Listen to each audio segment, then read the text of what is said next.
Are you looking to get a better interest rate when you buy a home? Of course, everybody is. Rates are like 7% right now, and they're probably not going to go down very much in the next year or so. Nobody knows.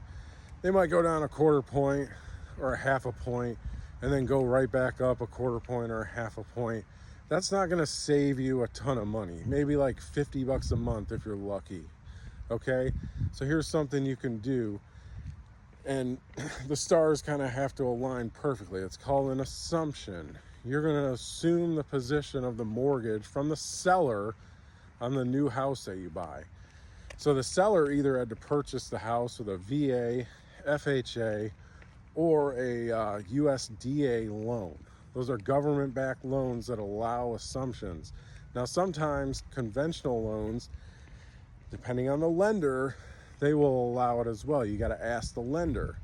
So the problem that comes up with assumptions is that, a lot of people don't have 100,000, 200,000, 300,000 to cover the gap between the amount of the mortgage that's owed and the purchase price. So with a VA loan, they do not allow a second mortgage position on an assumption. And FHA will.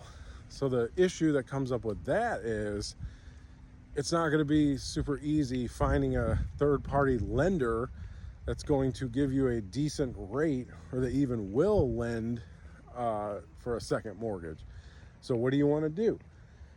You want to go to the lender that holds the primary position on the mortgage and ask them, hey, I'm thinking about buying this property as an assumption. What would you charge me as far as a rate to cover the difference? Will you even allow it? And most of the lenders will, because they would be holding the first and the second position on the mortgage. The issue that comes up with a third-party lender is, and it's a lot of risk, like say in the event that you foreclose, the primary lender is going to get the lion's share of what's left over after it forecloses. The second mortgage position, they're getting pennies on the dollar, if anything. So that's too much risk for lenders. So you got to be smart about this. You got to, like I always say, you got to run the numbers, find out what works. Does it work for you? If you are doing a second mortgage, what's the payment on that? What's the payment on the first mortgage, on the assumption? Add them both together.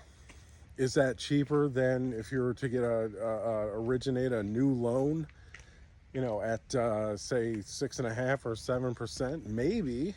It might be. So run the numbers. Let me know if you got any questions, comment. They're really easy.